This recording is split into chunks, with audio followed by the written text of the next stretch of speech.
California, Right. although that's Yeah. changed recently. It used to be better back in 79 and 80. Yeah. Right. Yeah. Yeah, so when I was in LA this week, one of the things that astonished me is you see more billboards for movies and TV Yes, shows yes. than anywhere else. Yeah. And you think to yourself, well, shouldn't they have those billboards in Dubuque or Exactly. places where you want to Right. have people come see the movies or Yes. watch the TV shows? Since Yes. these people made them. I mean, they probably your next door neighbor probably has something to do with that Sure. show. Why do you need to advertise it on these billboards? And they're everywhere. It's like advertising cars in Detroit. You know? Sort of, yeah. Employee discount. Everybody works for their car I company. remember some sales guy at GM, he, who had just moved to here, and he saw these, employee discount ads on TV. He goes, "Don't we have their email? Why are we spending all this money?" Yeah. Oh, yeah. You can go over their house, knock on their Yeah, door, right. and say, Leave them a memo at work. Yeah. But as you guys know, the dealers love it because they can advertise a lower price. In fact, I haven't seen it in a while, but 2 years ago, in the Sunday papers, I started seeing Hyundais and Kias being advertised for like $50. And then when you looked more into it, it was $50 a week.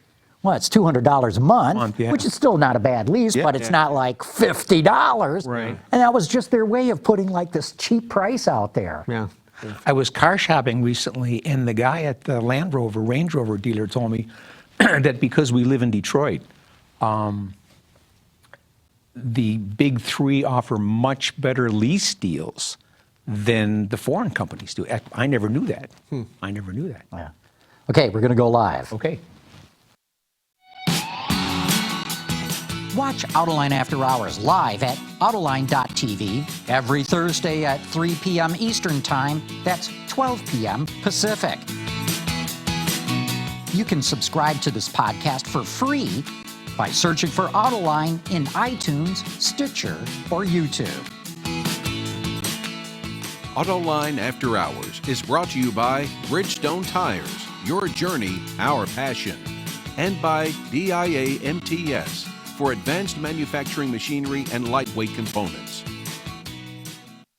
All right, everybody, welcome to Autoline After Hours. And Gary, what a week! So much news going on. Things are happening left, right, and center. And plus, we had snow this morning. So for all of those people who are not in the greater Detroit area, we had snow this morning. Yeah. Yeah, we did not enough. It wasn't too bad, though. It made driving a little dicey. I have a Hyundai Santa Fe out there and does very well, I must admit. And came to this conclusion that a lot of people who have vehicles with all-wheel or four-wheel drive really don't drive very well because I think they think the technology is going to save them and physics will work against them. But Yeah.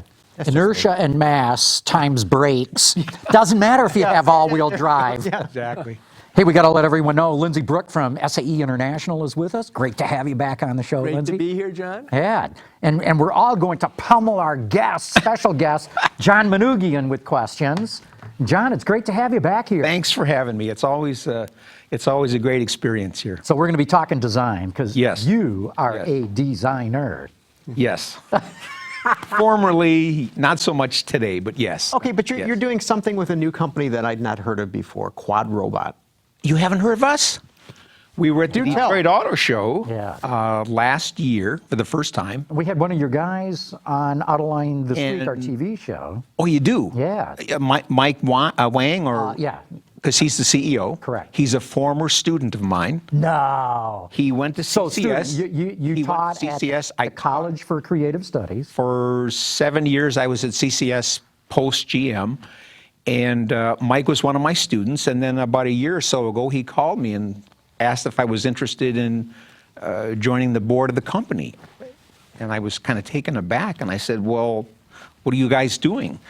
So the concept is very familiar today. It's a skateboard, electric powered, top hat in various configurations.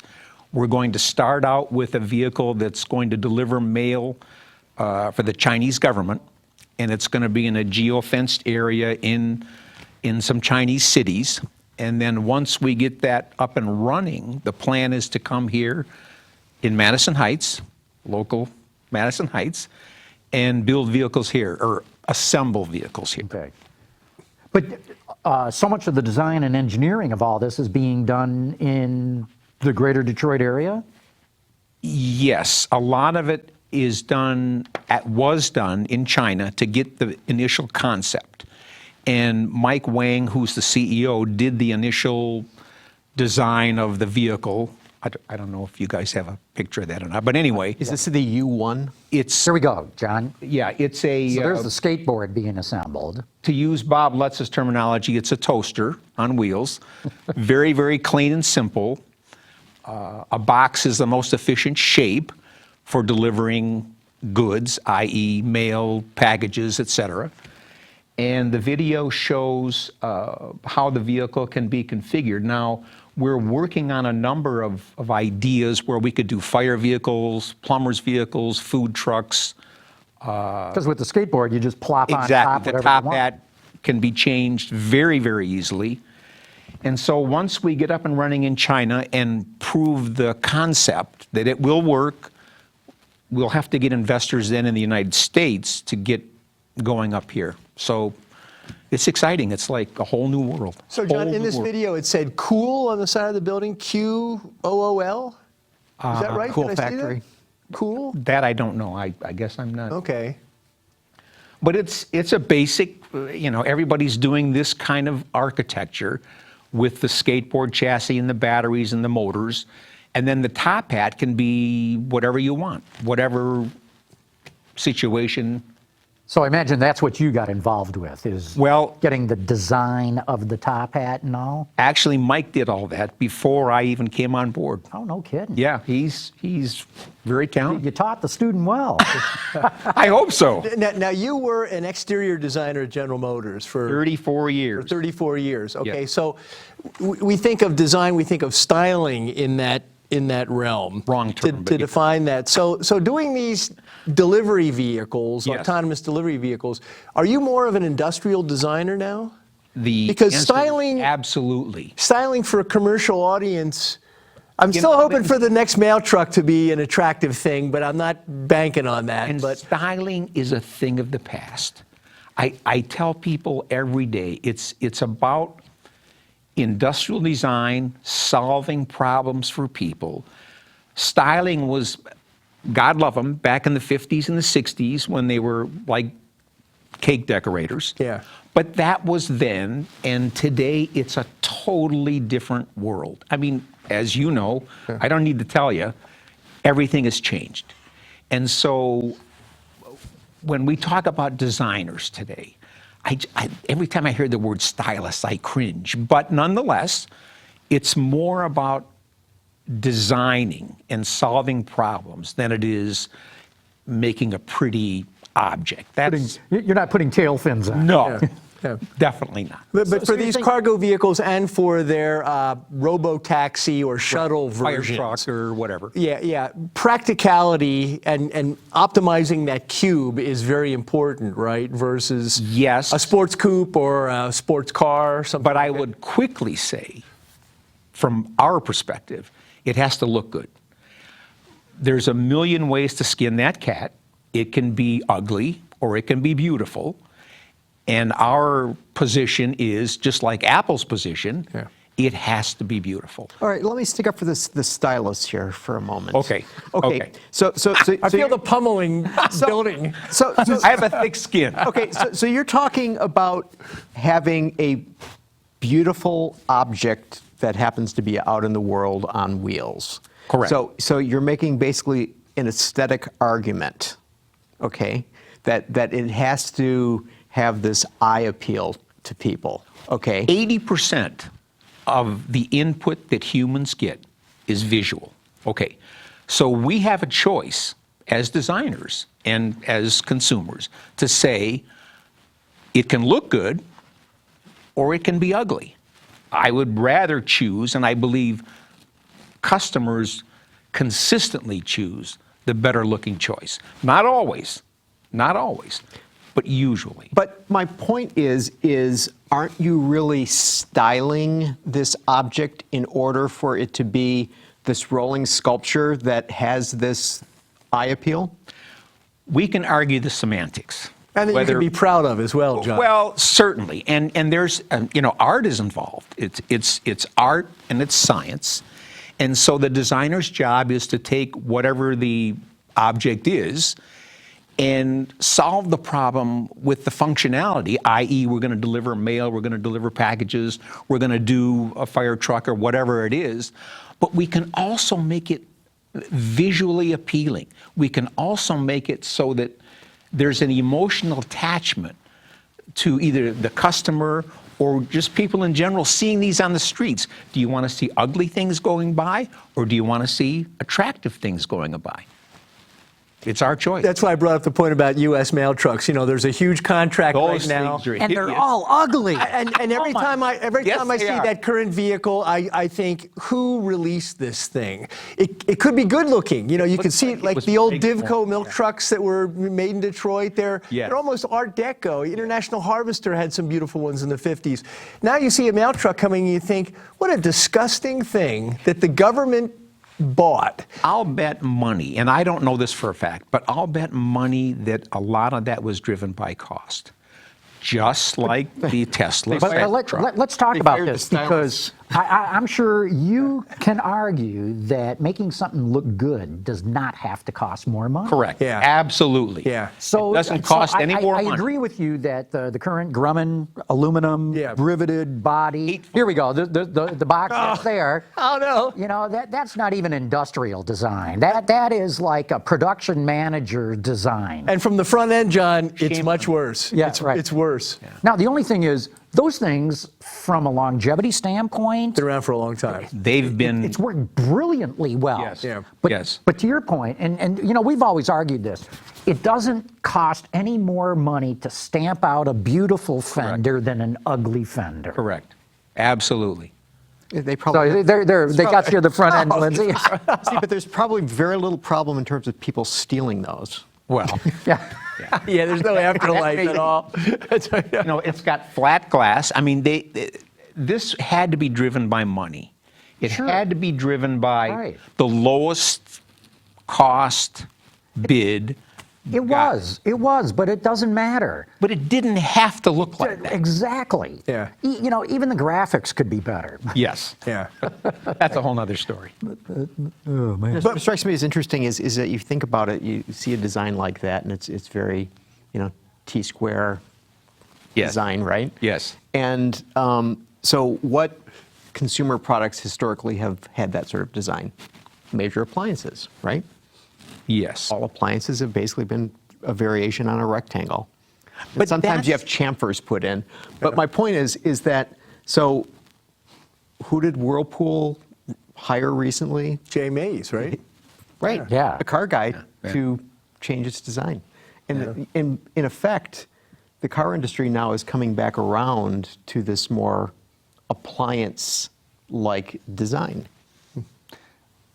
So you basically have a Sub-Zero, which had very nice styling, right, for a refrigerator, Sure. on wheels. Yeah. Well, the short answer is yes. I think the cross-pollination between consumer goods, look at shoes anymore. The shoe industry, particularly the athletic shoe industry, has got a huge influence now on car design, and vice versa. The shoe guys are looking at car design, looking for inspiration. And so there's so much cross-pollination amongst designers between fashion, architecture, automotive, aircraft, you name it. Everybody's looking at everything else, trying to get that next whatever that's going to be. What catches your eye in the last, say, design cycle that, of all vehicles that you see out there, production vehicles? The Tesla truck. I was just going to ask you about that if you didn't bring it up. And I knew that was going to be part of the discussion today, Yeah. but first reactions are very, very important.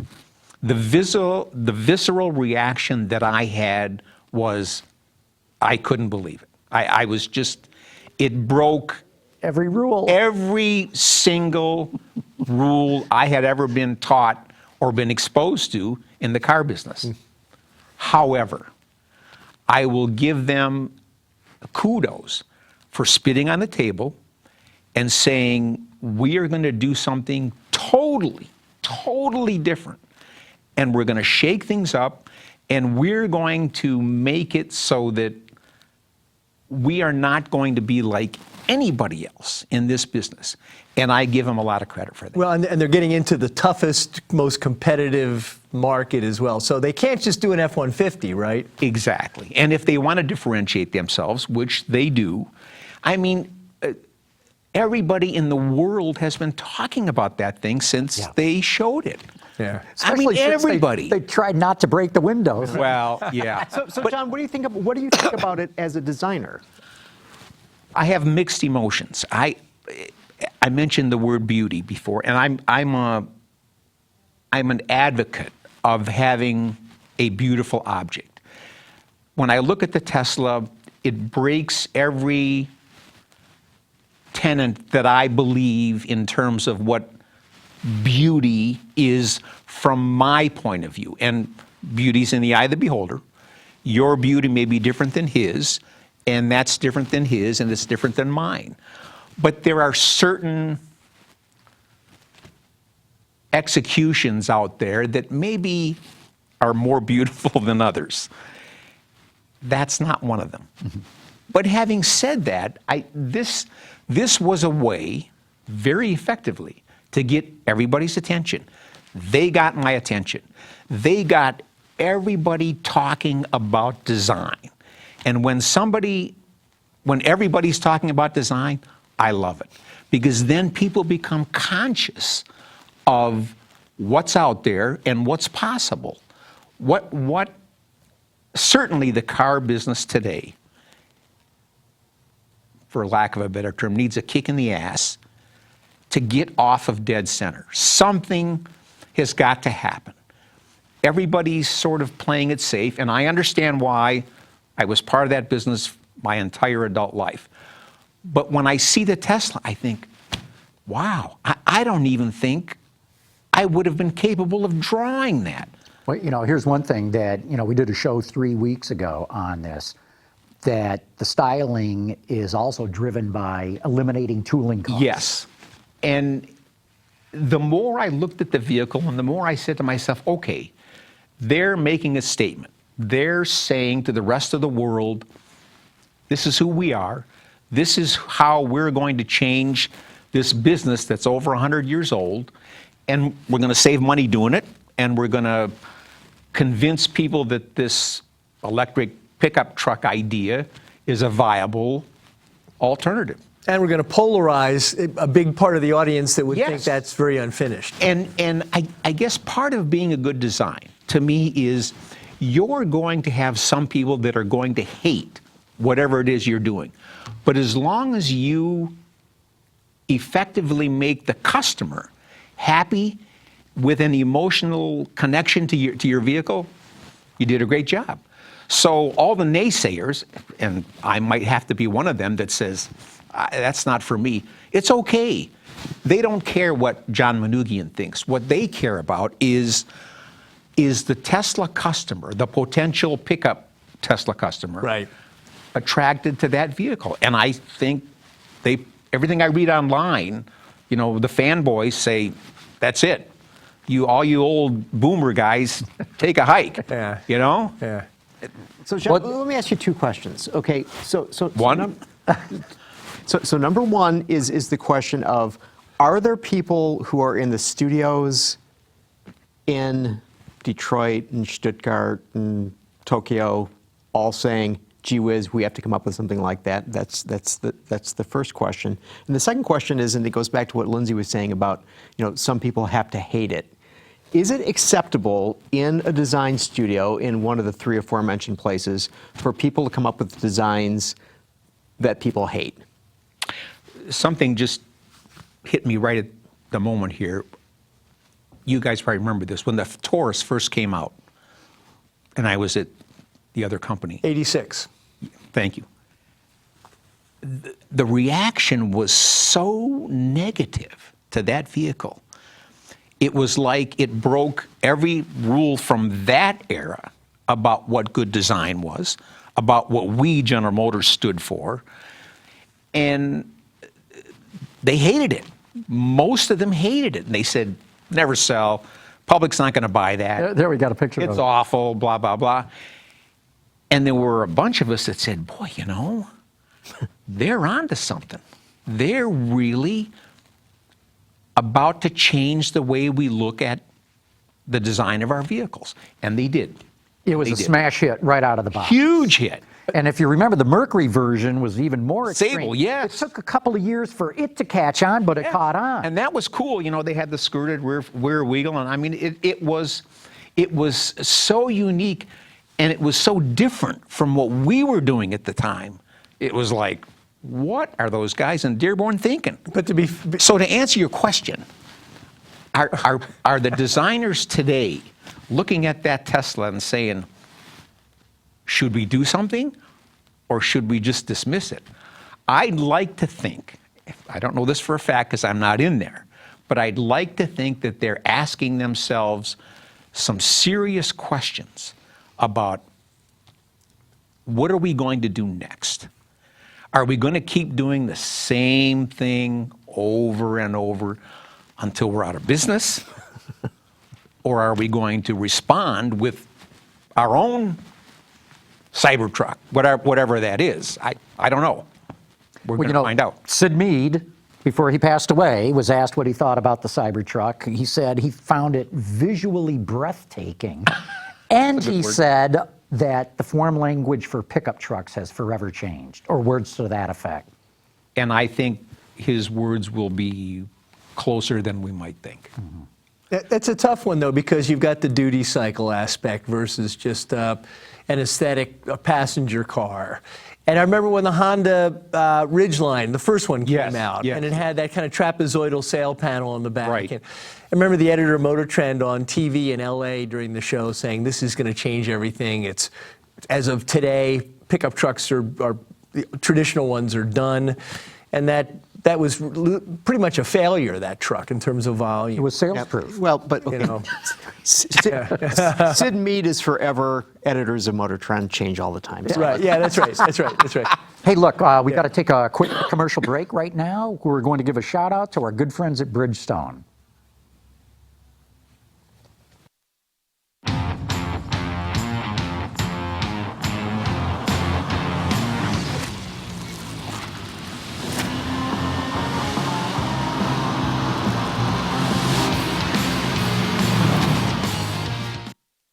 All right, we're back talking with John Manoogian, the director of design for a startup called Quadrobot. Yes.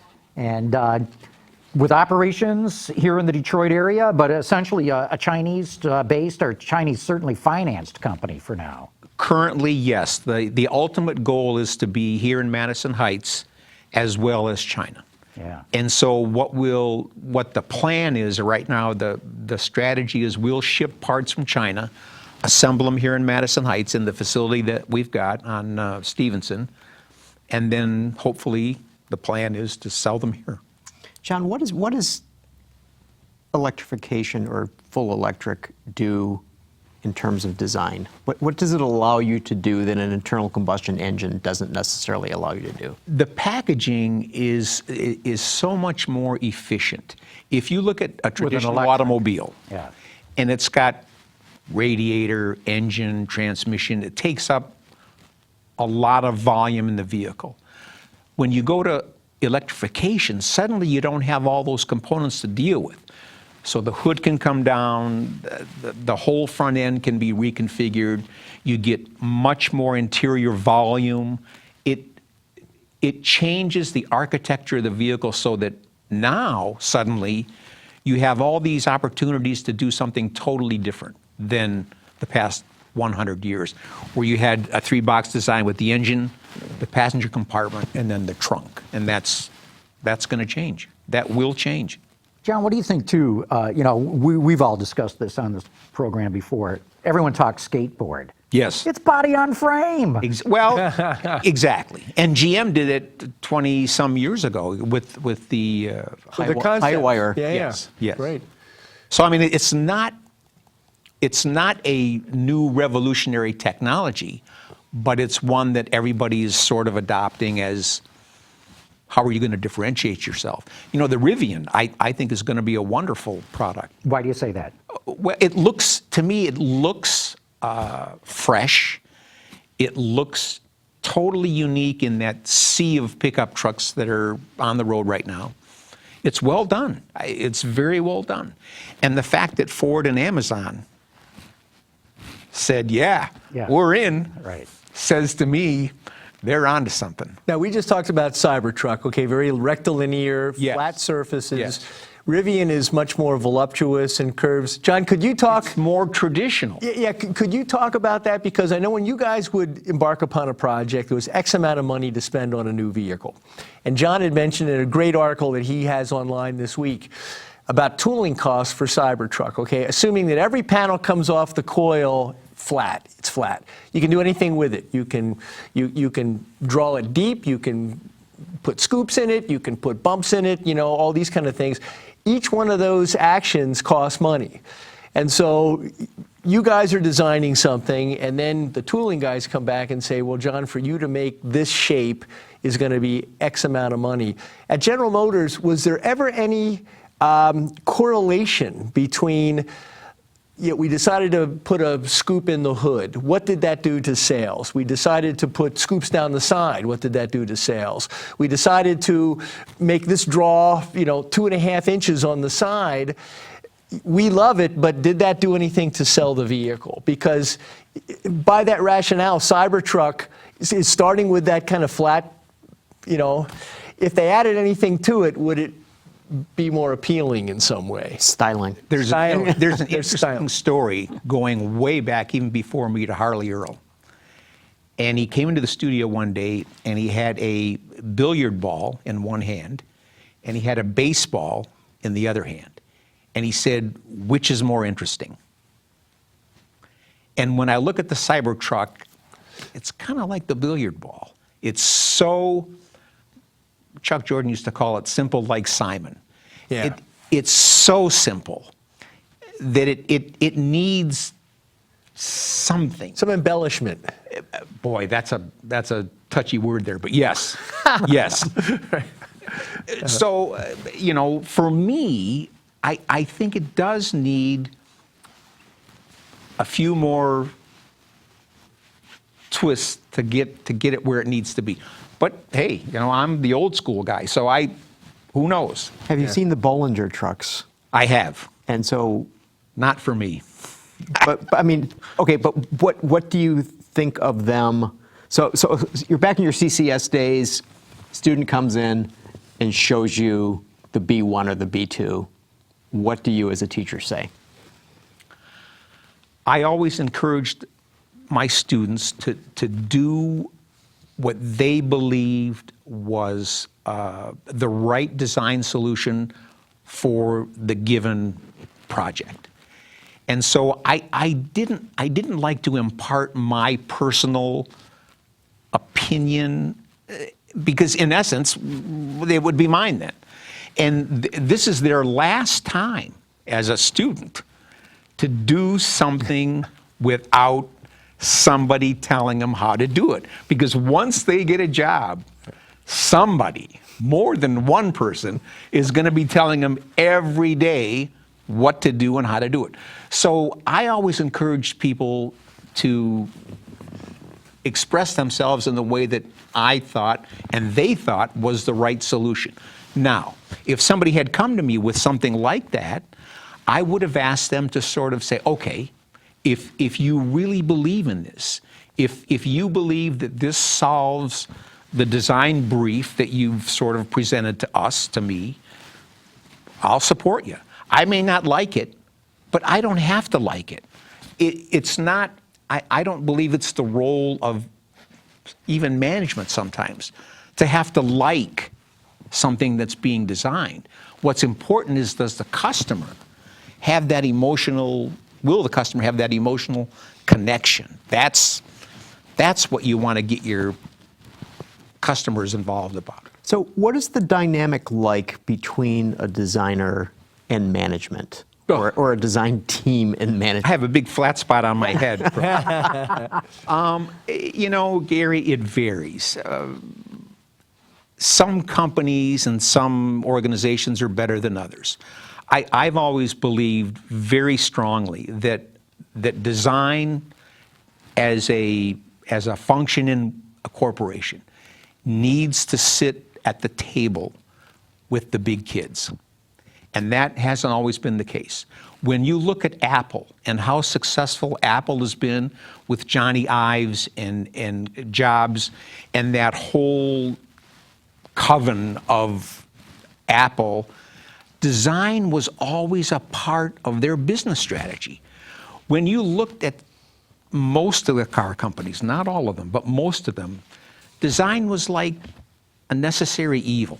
Yeah, you know, give it to It was those. part of PD. It was part of product Give development. it to those guys in styling and let them make it look good and decorate it. And But you know, back in GM's heyday, under Harley Earl, We and ruled Bill the world. Mitchell, they both reported directly to the president And of when the that company. fell apart, everything went south. And you know, look at who's really turned their design around recently in the last decade: Hyundai and Kia.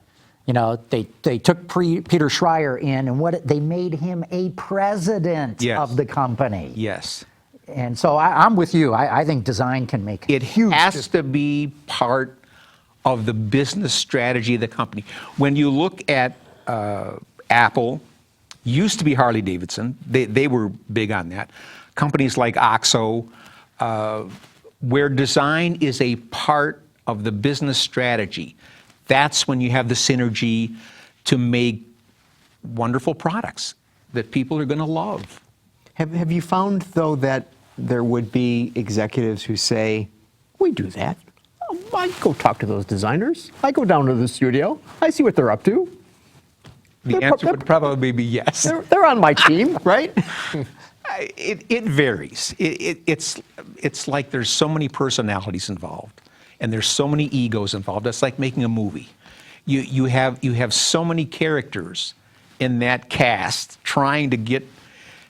To me, the success, like the Taurus was having everyone co-located and having a singular, clear vision of what you were trying to accomplish. If you had that, the rest was easy. The minute you didn't have that, I'll say Aztec, it becomes a disaster.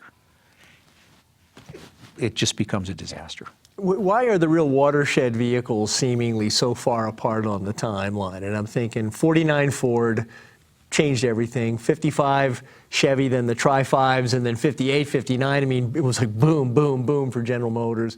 We talked about Taurus, although the Audi folks would say, and I remember John and I interviewed a guy who Yes. said it's like they never saw an Audi 5000. And you know? when the 5000 came out, I was like, wow. Right, I would argue 5,000 before Taurus, but I mean they're Well, both, right. but they're both in there. Yes. And the four of us can pick these out and not have to use all of our fingers really in the post-war period. Why is it so? Why aren't we seeing the hits like a hit parade? Conservatism? It's this idea of having a clear vision of what it is you're going to do. And Tesla has that. I mean, Tesla has a very clear vision because somebody at the top Yeah. cares, like Steve Jobs did at Apple, cares about what is going to happen with the product. And is von Holhausen a president or is he VP? No. He's head of He's a design. VP. He's head of design. He's a VP. Okay, so he's not quite czar. No, but I'm sure he sits at the big kids' table. He's not- I agree. He's not off in a corner somewhere. no, I mean, you know, Elon Musk believes in design. Yes, he does. Yes, he does. Okay, but I would dare say that if we were to look, say in this town, Jim Hackett, big proponent of design thinking, you know, spent time out at IDEO dealing with those guys, and I have nothing but And the highest Steelcase respect is for a design IDEO, right? conscious company. So if we were to say, okay, Elon Musk cares about design, Jim Hackett cares about design, but whose designs are we talking about? Hackett's or Elon's? Well, but it's more because Murray Callum, you know, the head of design at Ford, is probably not involved in senior level management decisions. Correct. Yeah. And I'll bet you Elon and Franz von Holzhausen at Tesla talk a lot. I'll bet they Yes, talk all I'll the bet they time. do. And I'll bet you, a Hackett, I shouldn't say because I don't know. Do you think he knows who Moray is? He probably does, but, I don't know. He said probably does. yeah, right. All right. John DeLorean and Pete Estes used to hang out in the design studios. That's a huge cultural change from most general managers that came once a week, if then, once a month. It's the personalities that are involved. It's the way the organization is set up.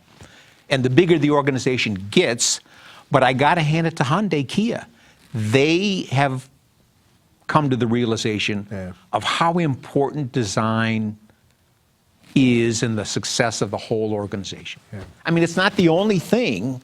I'm not naive enough to think, well, it's only design, but because Mazda's proof of that. They got beautiful cars. Beautiful cars. Yeah. I love their Why stuff. can't they? I know, their cars are can't sell gorgeous. it. Yeah. And to me, they have probably some of the best looking normal cars on the road today. I totally agree. I'm in love with their products. And they can't give them away. Yeah. I don't know why. Well, it's a dealership and a sale and a marketing problem. It's not a design problem. But, I know you've prepared a Dr. Data number, and we ought to get into that. This will be a number we can all join in. Oh, okay. So Dr. Data is, Gary comes up with the Oh, number. yeah. We got to Yeah. figure out what it all is. So, So we're going to take a break or do it now? no, do it now. All right. So Katie, please bring up the first slide. Okay, so the Super Bowl, you may have recalled, was just a few days ago. So there were 8 automotive ads in total during the game. Okay, not the pre-show, post-show, during the game. 3 out of 8 had something in common. What was it? Dogs. You guessed dogs. Lindsay? I'd say dogs too. You say I know, dogs? so, yeah. No, I know the answer. All right. So then, all right, John. The common thing is they all had batteries. They all had batteries. Katie? So they're Hummer EV, EV, Audi yeah. e-tron, and Yeah. Porsche Taycan. And so then for people, the others were the Genesis GV80, Toyota Highlander, Kia Seltos, Hyundai Sonata, and Jeep Gladiator. So I found it very interesting that nearly 50% of the ads were for EVs. And pre-game, Ford ran They an had the ad, Mach- not in all markets, but the many Mach markets E. of the Mach-E. Mach-E, Right. Yeah. Yeah. Right. Most people just saw the Idris Elba and they didn't care about the Yeah. car, but that's but so John, what does it say to you? I mean, the fact that here and think about this. So basically, the only one that you could buy right now if we went over to the Audi dealer over there is you could buy the e-tron. We can't get the Taycan right now, and the Hummer doesn't exist. Another year away, yeah. I read a line the other day where it said Americans that want electric vehicles want Teslas. They don't want 80% of the market of that segment. GM, Ford, Yeah. Chrysler, whatever electric vehicles. Really? They want Teslas. And do you think that's true? It must be true because the other companies are having a hard time. Yeah. No, but look, it comes back to this whole discussion that we've had, design.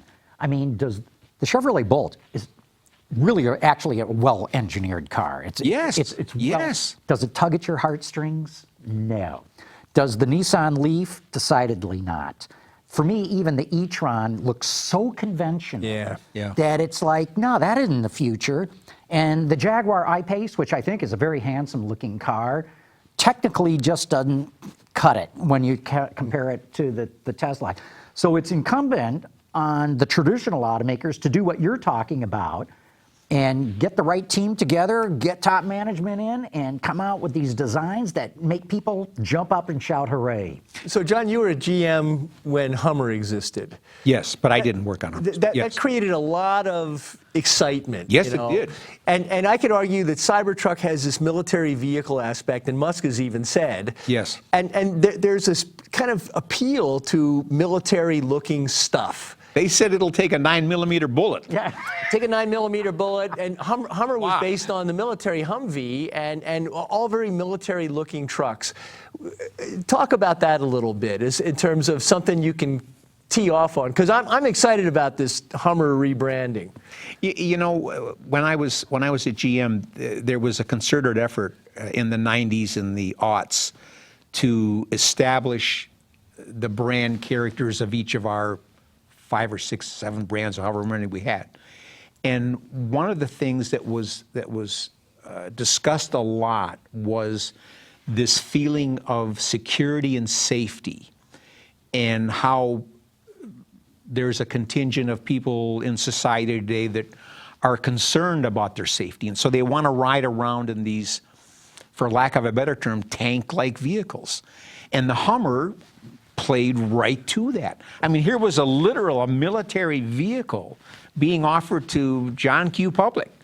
And so that was Hummer's kind of reason for being, is we're this military, tough, strong, kind of the GMC, tool approach. Professional grade. Yeah.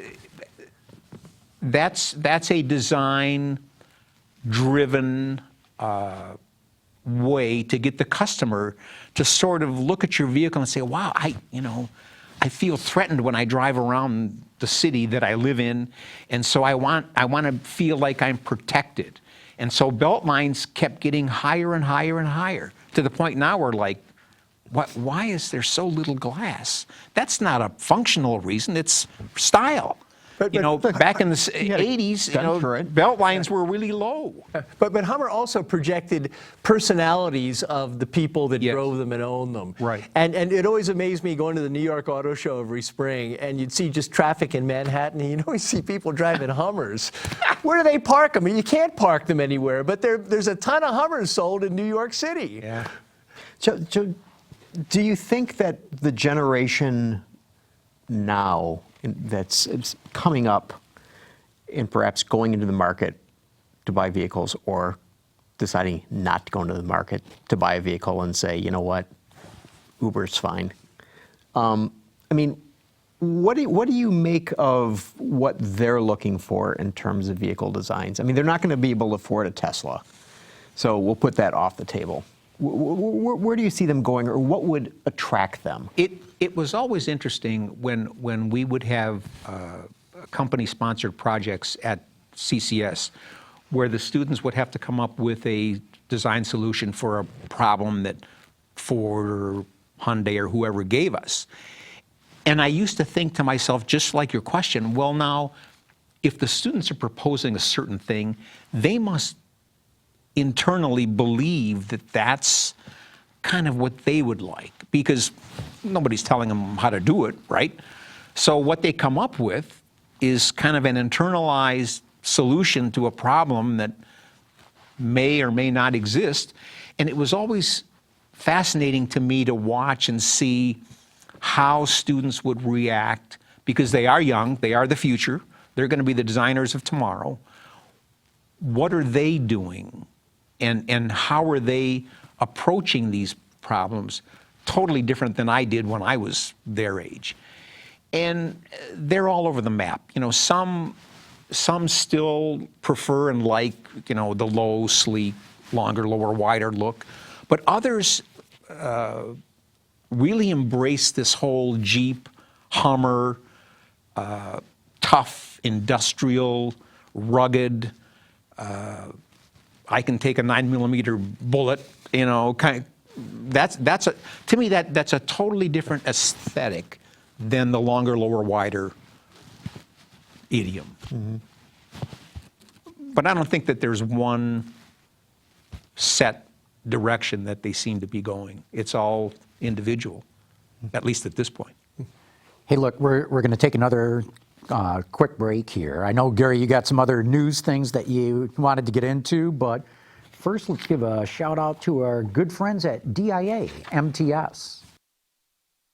Whether they're electric, autonomous, or connected, tomorrow's cars must be developed quickly with the highest precision, and they have to be lightweight.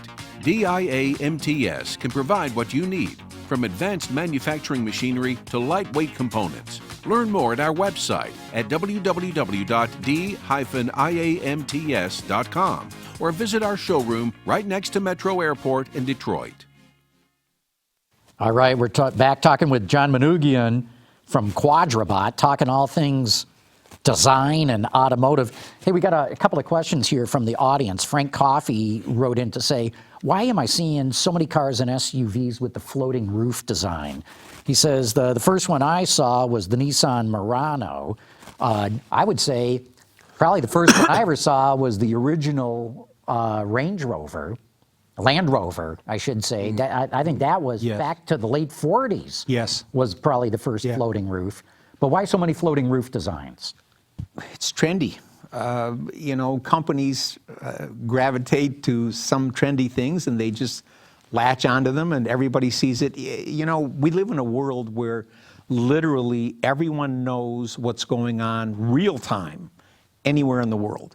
And so when somebody comes up with something, when somebody introduces a design element, every studio on the planet knows right away and they say, hey, that's pretty cool. Let's try that.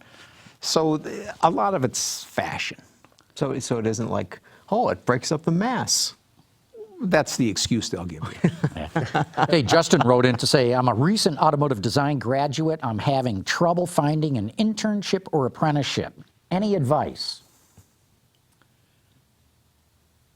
Have your portfolio ready.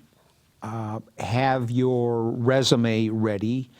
Make sure that you have, if you can, somebody that is a professional look at your portfolio and give you an idea of what they think you might need or have to have in your portfolio. It's a very, very competitive business, very. One thing I'd add in is don't just look at car companies, look at suppliers as well. Well, and the car companies themselves right now, believe it or not, are actually doing a lot of hiring outside of the traditional car design schools.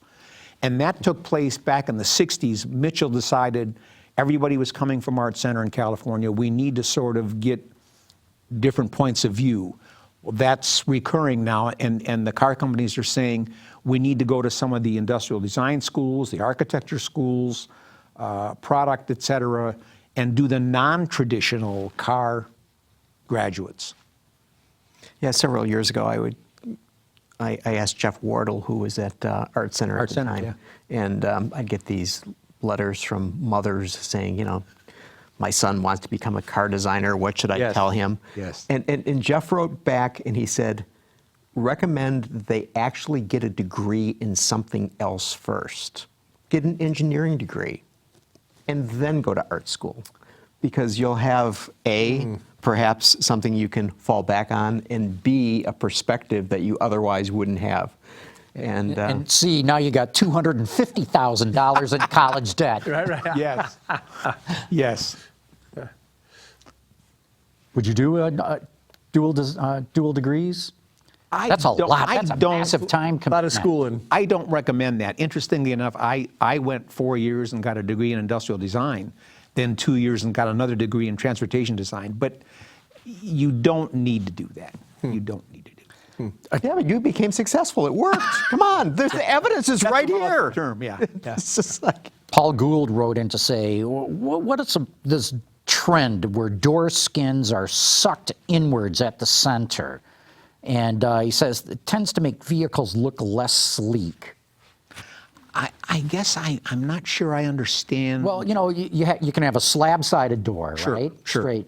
Or it can be a reverse dihedral and, sort of concave. I guess We'd have to go out in the park. So you go from the belt line, and then it curves over, and then it comes in as you're going down the center line. And I think a lot of that has to do with the overall design of the car. Certainly, some vehicles require more surface change in a given area than others do, but that's all part of the holistic part of the design. You don't just single out the doors. Let's scoop this out. And Yeah. We got a couple of other questions from Yiyan Cheng and Alexander Karabitsis, but it was about the Hummer and the Cybertruck, so I think we've covered all that right now. But All right, Gary, what else? Okay, so this was a big week when dollars and cents were discussed by auto companies. Your aforementioned company, General Motors, lost $194 million in the fourth quarter, and Ford lost almost $1.7 billion in the fourth quarter. Now, John, I know you've been digging into these numbers like an accountant. Yeah. So what's going on? So I'm actually really impressed by GM's numbers. You know, they had the strike that cost them nearly $3 billion. They lost all kinds of sales. The numbers they put up are awfully good. And in fact, there's a Wall Street analyst by the name of Adam Jonas who's at Morgan Stanley. Right. This guy is hypercritical. He's very acerbic, very sarcastic. He's praising GM. I mean, praising. He's been big on Tesla, too. Ford, meanwhile, what a disaster. Boy. I mean, and I'm talking for the full year. I'm not just talking fourth quarter. You know, almost 2 years ago, Jim Hackett, the CEO of Ford, set a goal of them achieving a $14 billion net profit. They made $84 million last year. Not $14 billion, 84. So big trouble. And then FCA came out with its earnings today, too. They're doing brilliant in North America. Not brilliant everywhere else. No, South America wasn't too bad. But in Europe and China and the rest of the world, it doesn't look so good. Ram and Jeep are carrying the ball for them. Well, you know, everybody focuses on that, and you're right, it is. But, you know, the Challenger and Charger are still going really strong. They make good money on that. The Pacifica's doing reasonably well. So everyone just says Ram and Jeep, and it's true, that's the big bulk. But So what was wrong with Ford? Was it just all the Explorer launch? they blew the Explorer launch, blew it bad. And but it's not just that. They're still losing money just about everywhere in the world too. You know, they took their eye off the ball in China. They have, and so did GM. FCA's never gotten any traction in China at all. They're losing sales, both GM and Ford, horrifically in China, and this was before the coronavirus thing broke out. Meanwhile, Toyota and Honda are going gangbusters in China. Yeah. So it's not as if the Chinese brands are taking over the market. GM and Ford just have old product in the marketplace right now.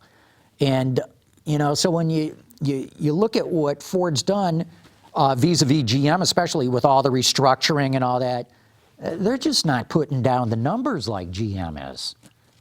So that's my 2 cents of it. So you talked about China about 18 times in that last sentence. Yeah. So the coronavirus is really having a huge impact. I mean, it's, you know, unfortunately on the people that are suffering, and but you know, Toyota had to suspend production. Our favorite company, Tesla, had to suspend production. Hyundai suspending production. I mean, your company's in China. What are the impacts going to be on the industry? I mean, you've pointed out that global sales are going down. Is this going to have a real kick in the wrong direction? No question about it.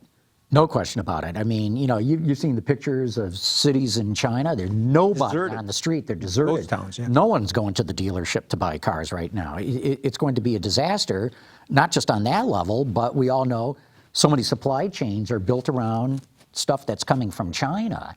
And it's not coming from China right now. So we're definitely going to see an impact ripple out across the world. I just hope they get this thing under control, because based on what I was reading this morning, the number of people getting infected continues to grow rapidly. It's almost exponential every day. The other day, the Amazon Prime guy shows up at my house, and he hands me this package, very lightweight but big package. And I look at the thing, and it was sent from it was a cosmetic for my daughter, but it was the Chinese. And I immediately kind of went like this with it. Like, oh, did I touch it? You know? I mean, that's kind of, can you imagine if you were moving components or entire vehicles or anything that a lot of humans had it's off-putting.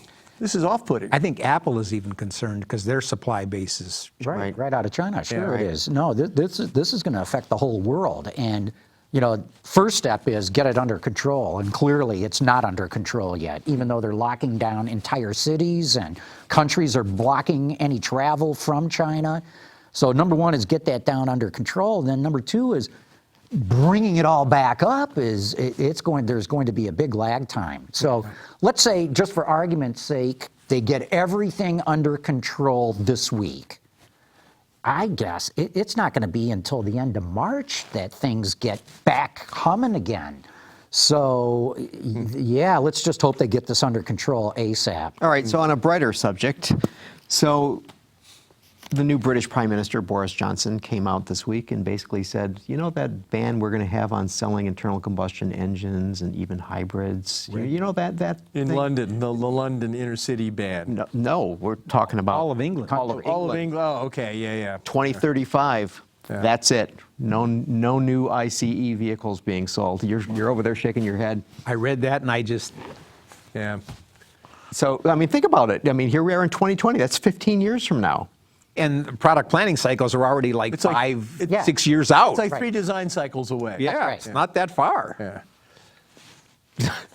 So, I don't know. I don't know if he's going to be able to pull that off or not. Will the British public agree to that? I don't know.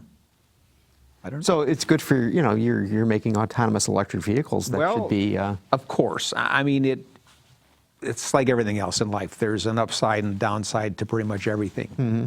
Yeah, some people are going to make out. Well, the one thing we haven't seen, we've seen EVs come in from the high end. And this is what one of the things Niedermeyer mentions in this ludicrous book. Tesla comes in at the high end, $100,000 cars. VW is pushing it, and arguably General Motors now is pushing it from the low end, golf-sized cars. I think the jury's still out on that. Nissan arguably kind of got there before anybody else would leave, saying this is and go and push this, a car for the people. Didn't sell many of these. I mean, worldwide compared to Tesla they have, but it's been a drop in the bucket. So I think to this Boris Johnson, Boris bad enough, to this goal of 2035 for all EVs, what does that mean for the guy in the street who's going to replace his Vauxhall or his current small car? They're not going to buy new. They'll buy a used. Exactly EV. right. But it's not just England. There is at least a dozen countries that are banning ICEs by 2030, 5 years ahead of the UK. And I want to say Norway and a couple of others are 2025. Is that just the cities or is it the whole country? The whole country. But we say the whole country. Remember, pretty small. it's Size of 5 Rhode million Island. people, yeah, right. But so this ban thing's going to happen, and what'll be fascinating is to see. Can it's easy for a politician to say 15 years from now, nobody. Well, they're going to be gone in 15 years. They're not going to be around for it.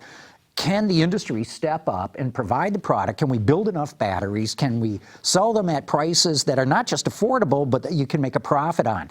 For me, the jury on all that is still out. Yeah, well, and we've seen the EU slide on CO2 regulations. That's really slipped. So, if economically this doesn't play out. You just nailed it, really, what you said there, Lindsay. Look at all these countries that signed up for the Paris Accord. Right. How many are going to, they signed up, everybody in the world got to sign up, everyone's got to do this. Even the EU is falling far short of what they committed to doing. Right. And that's now, that's before the hard stuff gets going. Yeah. It's going to come down to environmental pressure, regulatory pressure, these kind of things. But the reality is, and we're seeing this already with discussions of industry switching over from combustion powertrains to electric powertrains and just the job dynamics. Maybe 400,000 jobs in Germany that are related to pistons, crankshafts, torque converters, all that stuff. So if that's not in line, the people who are in office are going to have to push this back, I think. That's my view. It's the carburetor argument. I know. There are a lot of parts that went into a carburetor. I know. People had to make those springs and those. Right. right. Jets, All right, so final thing, and I find this to be somewhat maybe ironic, talking about banning ICEs and so on. So, and I mentioned I was going to talk about this when we were walking into the studio. So I went to the reveal of the Cadillac I was Escalade. interested to hear about that. Generation 5 Cadillac Escalade, which is powered by what? Oh, that's right, a V8 engine. Yeah. But they are offering a diesel for the first time that will be available in that vehicle. I was surprised at that. And so the thing that strikes me is that, we talked about Cybertruck and on and on and on. And you look at that beast, I mean, it is a far more attractive beast now, I think, than it had been. The interior looks great. The interior is fantastic. That cool IP. Yeah. Yeah. OLED. Yeah, and but it does not have a 38-inch OLED curved screen. There are 3 screens, and you add them up, Oh, I see. Okay. and it comes to 38. Because I'm thinking, oh, it's sort of like the Byton, which goes, as long as your arms can reach. Wall to wall. Yeah. But the thing that sort of struck me is and we're talking about the electric Hummer and on and on and on. Okay, damn well that is going to be just a money machine for General Motors, and Yes. that they're gonna be that Arlington, Texas plant's gonna probably be running 24/7 to build those things. Here, we got a picture of it up right now. It's going to be more profitable than the outgoing one. Really? Yeah. No, Royce talked a little bit about this. Now, he didn't talk specifically Escalade in that, but they're doing a really good job of reducing build combinations. As you guys know, with the different models and the different trim and the different colors inside and out, you can have 1,000 build variations of a vehicle. That is, you can build 1,000 before you build the same one, twice. Yeah. And so they're greatly reducing build complexity. One of the things Mark said is they have taken 3,500 parts out of the assembly plant. Wow. Yeah. That's every day. Yeah. Every day, 3,500 less parts. And he went, they're doing more reuse, more sharing, blah, blah, blah, blah. And I tell you, that Escalade's going to be more profitable than the outgoing one. I'll bet you there'll be very few under that $100,000 of that truck. Did they really play up this autonomous part of it?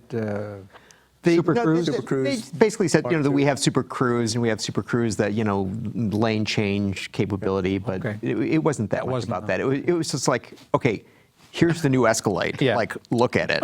Just here it is. This is the thing. Sure. But it gets back to the thing. So the Detroit, when they announced the Detroit Hamtramck plant, this will be our electric truck plant. Blah blah blah blah blah. And I'm thinking, okay, how many of those are they going to actually sell? Electric pickup trucks. I compared to Yeah. regular Silverados or Right. Sierras, probably not that many, right? And you look at something like that, and you know that they're gonna sell them, and people are gonna just All snap day long. Yeah. snap them up and All and, day long. and- Yeah, there's the front end. I think in profile, this is very similar to Yukon and Suburban. And the front end, I think, is very distinctive on this. John, what do you think? I think it's really contemporary. To me, it's a nice evolution of that Cadillac face. They use the Cadillac show car, the Escala. Escala, yes. Yeah. And that's the new face of Cadillac now, and I think it's wonderful. Yeah. This is a lot less blingy, though, Yes. than the outgoing Well, one. but You there's a bet. version of this with a chrome grille too. Yeah. So there- I there's- saw those photographs. So, yeah. so there's the sport and the luxury. So Right. this is their Y But plan. And you to get me, the- it's a very clean, simple, straightforward execution. I wish the badge were a little bit bigger, but the badge were Already bigger. pretty big. Well, good. Well, look, we've gone through a whole hour here. Wow, Probably I know, time flies when you're having fun, but Man. John Manoogian, thanks so much for coming on and talking about Thanks for having me. Quadrobot and sharing your insights on. Yeah, I love the know, Quadrobot thing, man. That's cool. we'll see. Never a dull moment. That's right. Never a dull moment. And Lindsay, Brooke, thanks for coming on in. Thanks for Again, having me, always John. good to have you Always here. fun. Yeah. Always fun, guys. And Gary will keep on doing it. Okay. Well, good. Let's wrap it up. Autoline After Hours is brought to you by Bridgestone Tires, your journey, our passion, and by DIA MTS for advanced manufacturing machinery and lightweight components. Visit our website, Autoline.tv, where you can watch us live Thursday afternoons. Get your daily fix with Autoline Daily and in-depth analysis and interviews with Autoline This Week. There's all that and much more at Autoline.tv.